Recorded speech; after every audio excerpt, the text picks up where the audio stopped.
우리가 저번 시간에는 이제 사울의 죽음 소식을 이제 다윗이 듣게 되는 이제 그런 장면을 나눠봤습니다. 사울은 이제 블레셋과의 이제 전투 중에서 이제 자결을 하게 되고, 그리고 그 소식을 이제 다윗은 이제 아말렉의 어떤 청년에게 이제 듣게 됩니다. 이제 그렇게 이제 사울의 죽음 소식을 이제 다윗이 들었으니 자연스럽게 다윗 안에는 이제 어떠한 마음이 들 수 있냐면, 이제 왕이 될 것을 이제 기대하는 이제 그런 마음이 이제 들 것입니다. 왜냐하면은 다윗은 사울과 마찬가지로 이제 사무엘에게 이제 기름 부음 받은 이제 그런 사람이기에 그렇습니다. 그리고 또한 이제 다윗은 지속적으로 이제 사울을 피해 도피하면서 지속적으로 이제 왕이 될 거라는 이야기를 들어왔으니, 이제 다윗은 사울의 죽음 소식을 듣고 나서 자연스럽게 이제 왕이 될 것을 이제 기대하는 이제 그런 마음이 있었겠죠. 그래서 이제 1절에 다윗은 하나님께 이제 어디로 가야 됩니까? 이제 이렇게 묻게 됩니다. 그러자 하나님은 유다 헤브론으로 가라, 이제 이렇게 말씀을 하시는데요. 이제 그러자 다윗은 자신의 이제 모든 가족과 그리고 자신을 따르던 모든 사람들을 데리고 이제 유다 헤브론으로 이제 이주하게 됩니다. 이게 왜 이렇게 모든 사람들을 데리고 이주하냐면은 이제 그 땅에서 다윗은 왕이 될 것을 이제 알았던 것이죠. 그리고 실제로 다윗은 헤브론에 가서 이제 공개적인 기름 부음을 또다시 받게 됩니다. 이전에는 사무엘을 통해서 이제 개인적인 기름 부음을 받았다면, 이제 유다 헤브론에서 이제 모든 유다 지파들이 보는 그 가운데 이제 기름 부음을 이제 받게 됩니다. 4절 말씀을 한 번 더 보시면요, 4절에 이렇게 되어 있죠. 유다 사람들이 와서 거기서 다윗에게 기름을 부어 유다 족속의 왕으로 삼았더라, 이제 이렇게 나와 있습니다. 즉 다윗이 이제 본격적으로 이제 이스라엘의 왕이 되고, 이제 그것을 이제 사람들에게 선포하는 이제 그런 장면인 것이죠. 우선 이를 통해서 우리는 이제 명확하게 이제 기억해야 될 게 있습니다. 하나님은 자신의 계획과 뜻을 이제 반드시 성취하시는 이제 그런 분이라는 겁니다. 다윗에게는 여러 가지 우여곡절이 있었죠. 무려 이제 도피의 기간, 그러니까 사울을 피해 도피한 기간만 사무엘상의 절반 정도를 차지합니다. 그리고 그 도피하는 기간 중에서 다윗은 여러 가지 죽을 위험에도 처했고, 배신도 당했고, 그리고 이제 미친 척하기도 했고, 그리고 가족이 포로로 잡혀가기도 했고, 여러 가지 일들을 이제 다윗은 겪었습니다. 그러니 다윗은 그 속에서 내가 정말 왕이 될 수 있을까? 이게 정말 하나님이 원하시는 왕이 되는 길인가 하는 의구심이 들 수도 있었을 겁니다. 그러나 하나님은 기름 부음 받은 다윗을 정말 신실하게 인도하셔서 결국 이제 다윗을 왕으로 만들게 됩니다. 그래서 아무래도 다윗이 시편에 보면은 이제 이러한 고백을 하지 않았나 싶습니다. 시편 37편 말씀 우리 한번 같이 고백해 볼까요? 두 절 말씀인데 한번 같이 고백하겠습니다. 시작. 여호와께서 사람의 걸음을 정하시고 그의 길을 기뻐하시나니 그는 넘어지나 아주 엎드러지지 아니함은 여호와께서 그의 손으로 붙드심이로다. 아멘. 하나님은 지금도 신실하시죠. 따라서 우리 각자에게 주어진 뜻과 계획을 하나님은 결코 이제 포기하지 않으십니다. 많은 사람들은 자신들 앞에 놓여진 여러 가지 문제가 너무나도 커다란 보이고, 그리고 그것이 실패하고 무너지면은 인생이 끝난 것 같은 그런 어떤 좌절감을 경험하게 됩니다. 그래서 다들 이제 좌절 속에서 성공만이 이제 우리가 추구해야 될 어떤 목표로 여기면서 성공만이 우리가 살 길이라고 그렇게 말을 하고, 그리고 자녀들한테도 그렇게 말을 하죠. 하지만 우리 신자는 조금 달라야 됩니다. 우리 신자는 인생의 실패가 절망이 되어서는 안 됩니다. 그 실패 속에서도 하나님은 살아계셔서 우리를 신실하게 인도하심으로 나를 향한 계획과 뜻을 반드시 성취하시기에 그렇습니다. 그런데 우리가 조금 집중해서 볼 부분은 이제 그 다음 부분인데요. 다윗은 이제 유다 헤브론에서 왕이 되었지만 그 외에 이제 다른 11지파는 다윗이 왕이 되지 못합니다. 이제 사울의 아들인 이스보셋이 이제 나머지 11지파의 왕이 되어버린 겁니다. 즉 이제 이스라엘이 둘로 분열된 것이죠. 유다는 다윗이 왕이 되었고, 남은 지파는 이제 사울의 아들인 이스보셋이 이제 왕이 되어버린 겁니다. 물론 다윗과 이스보셋은 아주 차이가 나는 왕이라고 할 수 있습니다. 다윗은 이제 방금 나눴다시피 이제 왕이 될 때 그를 인도하는 분은 하나님이셨습니다. 하나님이 그를 헤브론으로 인도하시고 그리고 그를 왕으로 이렇게 인도하셨죠. 그러나 이스보셋이 왕이 될 때 그를 인도한 사람은 아브넬이라는 사람이었습니다. 이 아브넬은 어떤 사람이냐면 사울의 군사령관으로서 굉장히 좀 입지가 견고한, 입지가 좀 큰 그런 사람이었는데요. 그래서 아무래도 아브넬이 이제 이스라엘을 실질적으로 다스리고 이제 이스보셋은 그냥 무늬만 왕인 그런 모습으로 있지 않았나 싶습니다. 그 정도로 아브넬이 굉장히 실질적인 힘을 행사하던 그런 사람이었습니다. 그러니 아브넬이 이스보셋을 데리고 와서 그를 이제 왕으로 삼은 것이죠. 즉 다윗이 왕이 되는 과정은 하나님과의 어떤 긴밀한 관계 속에서 이루어지지만 이스보셋이 왕이 되는 그 과정은 부하 장수에게 굉장히 의존된 그런 상황에서 이루어진 것입니다. 그러니 다윗과 이스보셋은 그 영향력과 그 통치하는 그 과정이 굉장히 달랐습니다. 그래서 한 가지 예가 이제 오늘 본문에 나오는데 다윗이 왕이 된 후에 이제 바로 무엇을 하냐면은 이제 사울의 시체, 즉 자신의 전 왕이었던 그 사울의 시체를 장사 지냈던 이제 길르앗 야베스 그 지파 사람들을 칭찬하는 장면이 이제 이어서 나옵니다. 5절 말씀 한번 볼까요? 5절에 이렇게 나오죠. 다윗이 길르앗 야베스 사람들에게 정령들을 보내 그들에게 이르되 너희가 너희 주 사울에게 이처럼 은혜를 베풀어 그를 장사하였으니 여호와께 복을 받을지어다. 이렇게 나옵니다. 실제로 길르앗 야베스 사람들이 사울을 장사했던 이 상황은 정말 쉽지 않은 그런 상황이었습니다. 사울은 이제 블레셋 사람들한테 죽임을 당한 뒤에 그 시체가 훼손되어서 이제 이렇게 머리는 이제 블레셋 지정에 보내고 그리고 그 시체는 이제 벳산이라는 성벽에 이제 걸려 있게 되었습니다. 그러니까 블레셋 그 사람들 한 가운데 이제 그 시체가 널려 있던 것이죠. 굉장히 끔찍한 죽음을 사울이 당한 것이죠. 그런데 길르앗 야베스 주민들은 이 소식을 듣고 나서 장수들을 꾸려서 이제 그 벳산 성벽에 장수들을 보내 그 성벽에서 사울의 시체를 이제 갖고 온 겁니다. 그리고 사울의 시체뿐만 아니라 그 사울의 아들들의 시체도 갖고 온 겁니다. 그러니까 적 진영 한가운데에서 그냥 이렇게 벌어져 있는 시체를 갖고 오는 것도 힘들 텐데 성벽에 있는 시체를 갖고 오니 이게 얼마나 힘든 일이겠어요. 그러니 다윗은 그 길르앗 야베스 사람들의 노고와 수고를 인정해주고 그리고 그들을 칭찬해 준 것입니다. 그렇다면 다윗의 이 칭찬을 들은 길르앗 야베스 주민들은 어땠을까요? 뭐 성경에는 정확히 어땠다고 이렇게 나오진 않지만 뭐 참 감동을 받았겠죠. 이처럼 다윗은 자신이 왕이 된 후에 참 지혜로운 방법으로 사람들을 포섭하기 시작하고 자신의 어떤 왕의 입지를 이제 견고히 다지기 시작합니다. 그러나 반면에 이스보셋은 사울의 시체, 자신의 아버지의 시체죠. 아버지의 시체를 이제 자신의 지파인 길르앗 야베스 지파가 이제 처리했음에도 그들에게 어떠한 보상을 내리지도 않고 어떠한 말도 하지 않습니다. 그러니까 아주 소극적이면서 어떤 통치의 방향성을 잘 잡지 못하고 있는 것이죠. 이처럼 사울의 아들인 이스보셋이 이러하니 다윗의 입장에서는 이스라엘이 분열됐다 하더라도 이 이스라엘을 모두 차지해서 통일시켜서 온전히 통치하는데 큰 어려움은 없어 보입니다. 그런데 너무 놀랍게 다윗은 이러한 상황, 이스라엘이 분열된 이 상황을 무려 7년 6개월 동안 지켜보게 됩니다. 우리 11절 말씀 한번 볼까요? 11절에 보면은 다윗이 헤브론에서 유다 족속의 왕이 된 날 수는 7년 6개월이더라. 이렇게 나옵니다. 다윗 입장에서는 굉장히 좀 당황스럽고 황당할 수 있겠죠.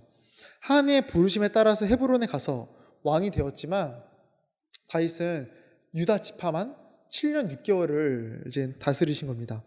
그리고 나머지 11지파는 어떤 영향력도 없고 통치의 방향성도 잘 못 잡는 이스보셋이 남은 11지파를 다스리게 된 것이죠. 그러니 다윗의 왕으로 있는 40년의 기간 동안 약 5분의 1 정도는 다윗은 유다 지파만 다스렸던 것입니다. 그러니 다윗이 이제 왕만 된다면 바로 순탄하고 굉장히 순조롭게 이제 모든 일이 진행될 줄 알았겠지만 그것이 아닌 다윗은 또다시 기다림과 어떤 인내의 시간을 7년 6개월 동안 이제 지내야 했던 겁니다. 이 다윗의 모습을 보면은 마치 신자가 처음 하나님을 믿고 신자가 처음 하나님을 따르게 된 혹은 나를 향한 어떤 하나님의 뜻이 성취된 때, 그때가 좀 생각나는 것 같습니다. 신자가 처음 하나님을 만나면 그 마음이 참 뜨거워지고 막 열정이 이제 가득해지죠. 하나님을 향한 사랑이 좀 표현 못할 정도로 가득해집니다. 저도 처음 이제 하나님 만났을 때가 이제 20살, 고3에서 20살 되자마자 그 첫 해 교회 수련회 가서 이제 하나님을 이렇게 만났는데, 그때 제가 울면서 막 회개하면서 정말 그때 그 어떤 열정과 하나님을 향한 그 사랑의 마음은 제가 생각하기에 지금보다 더 뜨거웠던 것 같습니다. 물론 뭐 지적으로야 지금은 더 잘 알겠지만, 근데 어떤 뭐 열정과 어떤 뜨거운 마음과 어떤 열심은 그때랑 비교를 할 수 없을 정도로 뜨거웠던 것 같습니다. 그리고 제가 이제 신학교를 처음 들어갔을 때 한 번 재수했습니다. 한 번 떨어지고 재수하고 이제 그 다음에 또 다시 봐서 붙었는데, 재수했으니 근데 나 이거 또 떨어졌으면은 이 길이 아닌가 보다 하고 포기하려고 그랬는데, 이제 딱 붙었으니 너무 기뻤겠죠. 그래서 이제 처음에 그 합격 그 문자를 아침 9시에 받았는데, 그 볼 때만 해도 왠지 제가 한국 교회를 다 바꿀 것만 같은 그런 열정과 어떤 자신감이 제 안에 뭐 있었습니다. 근데 이처럼 우리가 처음 하나님 만날 때, 그리고 나를 향한 어떤 하나님의 계획하심이 딱 성취될 때를 우리가 좀 생각해 보면은 참 뜨거운 열정이 생기고 무언가 다 이룰 것 같은 막 그런 자신감이 생기죠. 그러나 정말 그렇게 되던가요? 열정만큼 우리의 현실이 따라주던가요? 그렇지는 않죠. 우리는 무언가 이루어져도 그 속에서 또 다른 어떤 인내와 어떤 견딘과 연구의 시간이 찾아오게 되어 있습니다. 여전히 삶의 문제는 남아있고, 인내해야 될 어떤 여러 가지 어려움이 갑자기 찾아오게 되고, 여전히 괴로운 상황은 우리에게 끊이지가 않습니다.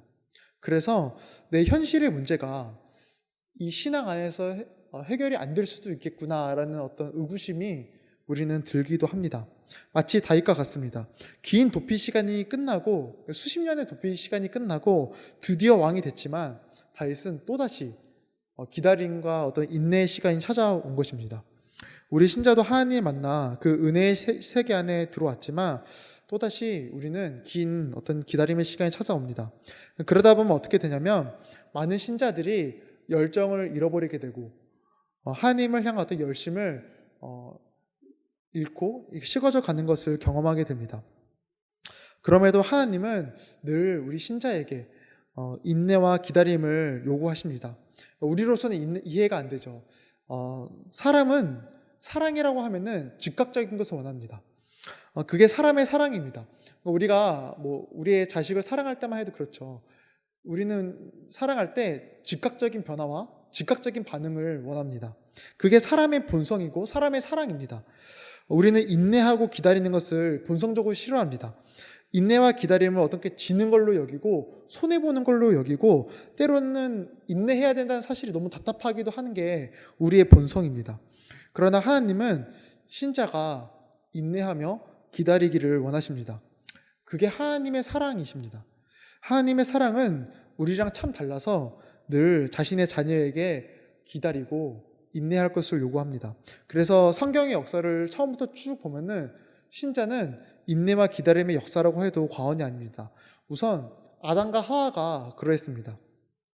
아담과 하와가 죄를 범한 후에 에덴 동산에서 쫓겨났죠. 에덴 동산에서 쫓겨나서 이제 아담과 하와는 아마 많은 자녀를 낳았을 걸로 이제 예측을 합니다. 그런데 사람들이 언제부터, 그러니까 에덴 동산에서 쫓겨난 사람들이 언제부터 하나님의 이름을 부르고 예배하기 시작했냐면, 이제 아담과 하와의 자손 중에서 셋이라는 이제 그 아들이 태어났을 때부터 이제 하나님의 이름을 불렀다고 나와 있습니다. 우리 한번 창세기 말씀 볼까요? 창세기 4장 말씀 보시면 이렇게 나왔죠. 셋도 아들을 낳고 그의 이름을 에노스라 하였으며 그때 사람들이 비로소 여호와의 이름을 불렀더라, 이렇게 나옵니다.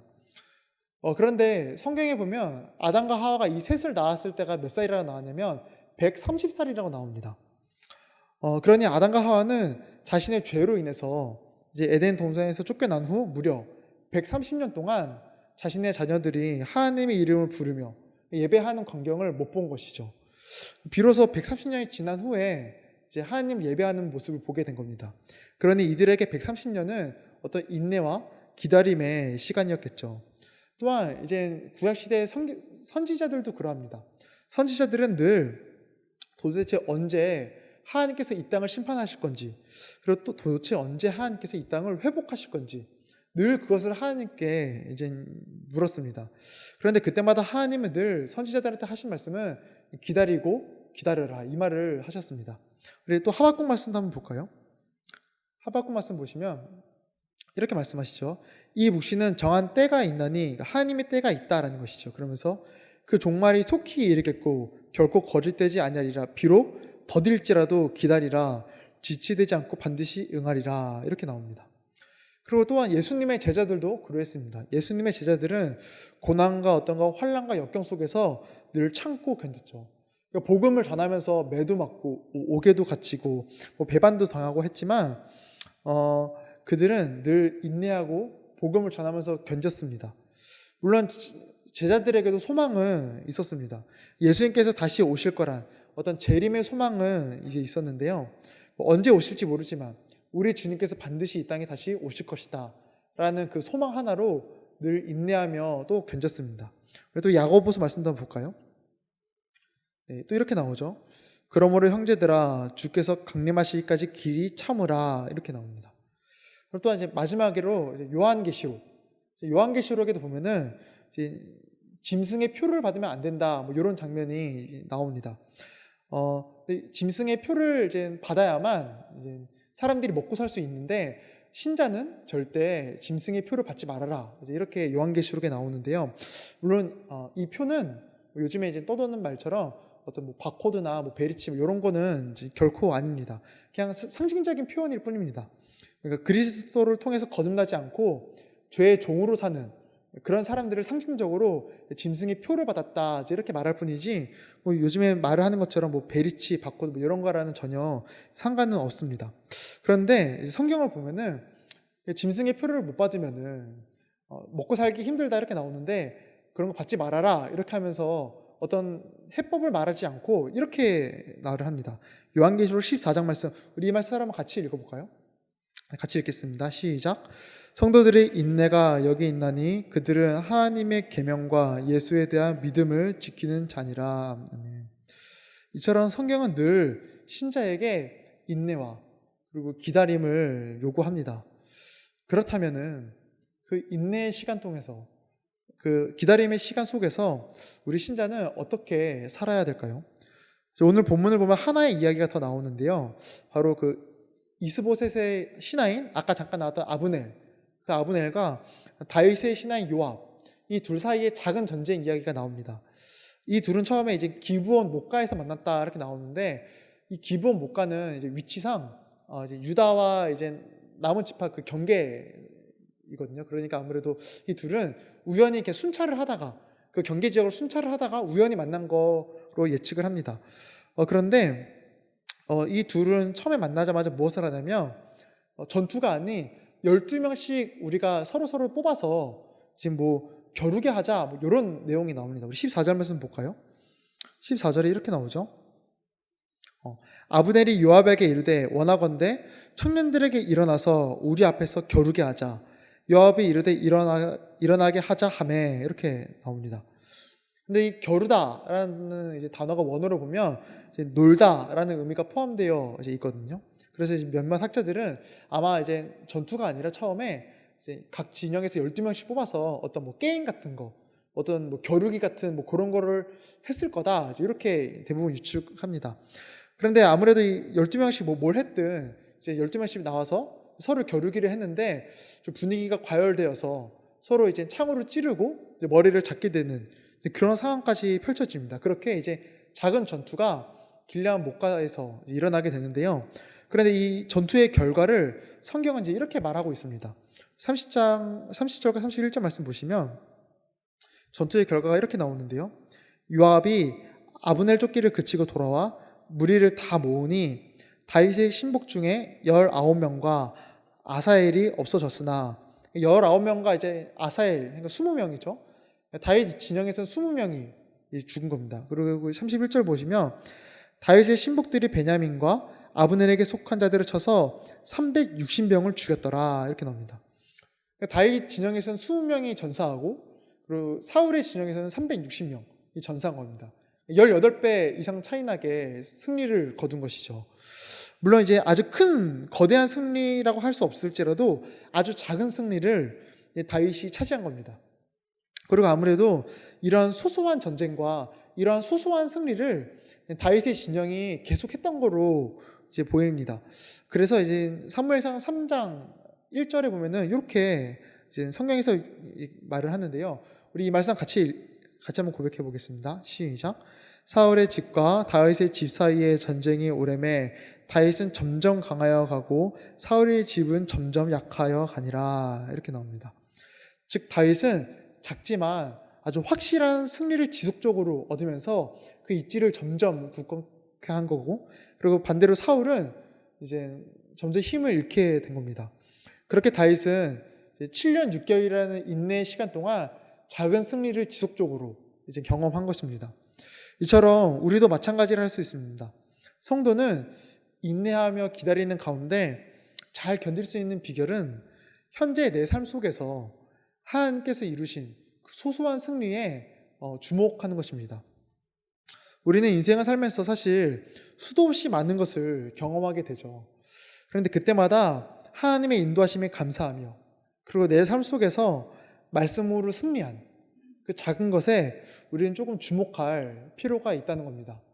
왜냐하면 사람은 주목하는 것이 내 마음속에 커지기에 그렇습니다. 그래서 우리는 내 삶에 어떤 큰 문제와 역경에 주목하면은 내 마음속에서는 그 역경과 문제가 커지게 되어 있고, 삶의 작은 순간이라 하더라도 그 예수님의 승리, 하나님의 승리에 주목하면 우리 마음에 그 승리가 점점 커지게 되어 있습니다. 그러니 우리는 그 인내의 시간 동안 내 삶에 주어진 작은 승리, 정말 별거 아니다 할더라도 정말 작은 승리에 조금 주목할 필요가 있습니다. 저희 이제 중고등부 꿈터에서 이번 주부터 이제 어떤 이벤트를 하냐면 이제 애들 이제 카카오톡 프로필 사진을 이제 지금 제가 만든 작은 어떤 포스터가 있는데 그거로 하면은 이제 2주 뒤에 문상을 주는 그런 좀 이벤트를 작게 하고 있습니다. 근데 이제 하는 애들도 있고 안 하는 애들도 있는데요. 근데 이제 하는 애들 중에서 물론 이제 문상 받으려고 하는 애들도 있겠지만 사실 그게 애들 입장에서 쉬운 일은 아닙니다. 요즘 애들이 이제 어떤 걸로 보여주기를 되게 좋아하죠. 내가 어떤 사람인지 포스터, 그러니까 프사나 이런 걸로 보여주기를 좋아하는데 포스터에 내가 교회 다닌다라는 거를 하는 것 자체가 좀 창피하고 조금 학교에서 조금 놀림감 받을 수도 있고 하니까 굉장히 어떻게 보면 창피한 일일 수가 있습니다. 그런데 애들이 그래도 이제 꽤 많은 아이들이 이제 그거에 참여하는 걸 보면은 감사하고 이제 거기서 좀 소소한 이제 하나님께 감사함을 이제 얻는 것이죠. 그리고 제가 한 2, 3주 전에 이제 어떤 일이 있었냐면 오랜만에 서울 집에 갔는데 제 방이 난장판이 되어 있는 거예요. 동생이 이제 사용했는지 좀 속된 말로 개판이라고 하죠. 진짜 막 음식 쓰레기도 막 있고 너무 화가 난 겁니다. 그래서 제가 너무 화가 나서 동생한테 이거 어떻게 해야 되나 보고 있다가 참고 제가 다 청소했습니다. 청소하고 깨끗이 치우고 웃으면서 동생을 맞아주니까 동생 중에서 그 방 오늘 오는지 몰랐다고, 알았으면 치워놨을 텐데, 그래서 괜찮다 이렇게 말을 했는데 화가 났지만 참고 견딘 것이죠. 그러니까 제 입장에서는 이제 그날 밤에 자면서 죄를 안 지은 거잖아요. 화가 나서 동생한테 뭐라 할 수 있었지만 죄를 안 짓고 그래도 하나님의 말씀대로 그래도 사랑하려고 하고 그런 모습에 제가 제 스스로 조금 기특해서 쓰담쓰담한 적이 있습니다. 근데 이런 것이죠. 우리는 삶에서 조금 소소한 어떤 승리와 어떤 소소한 감사함에 조금 주목할 필요가 있습니다. 그래서 성경에서 보면은 어떤 인내와 어떤 기다림의 좀 상징이라고 할 수 있는 욥을 보면은 욥도 이렇게 말을 합니다. 욥은 자신의 어떤 고통과 고난 속에서 나는 무엇에 주목하냐면 하나님의 말씀에 주목한다, 이렇게 말을 합니다. 욥기 마지막으로 6장 말씀 같이 읽어볼까요? 같이 읽어보겠습니다. 시작.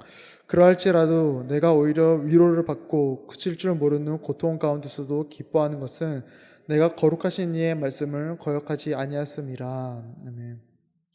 욥은 고통과 어떤 그 인내 속에서 기쁘고 위로를 받는다고 하면서 왜 그러냐면 내가 말씀을 거역하지 않았기 때문이다. 이렇게 고백합니다. 우리도 그래야 합니다.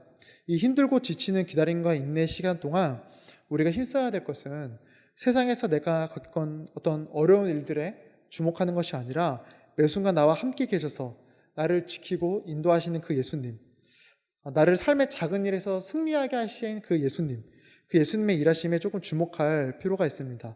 그리고 그때 인내 가운데서도 우리는 절망하지 않고 좌절하지 않고 우리는 기쁨 가운데 살아갈 수 있는 것이죠.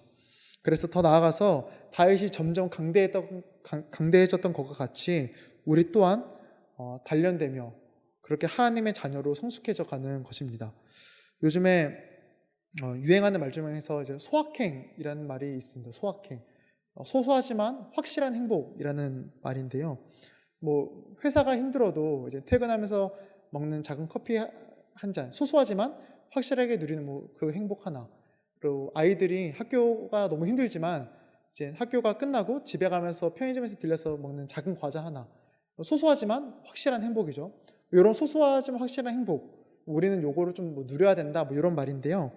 근데 어떻게 보면은 신자의 삶도 비슷한 것 같습니다. 성도인들의 삶에 일어나는 소소하지만 확실한 그 승리의 순간에 주목하심으로 인내와 기다림의 시간을 낙심 없이 좌절 없이 잘 견뎌 나가시기를 주님의 이름으로 축복합니다. 같이 기도하겠습니다.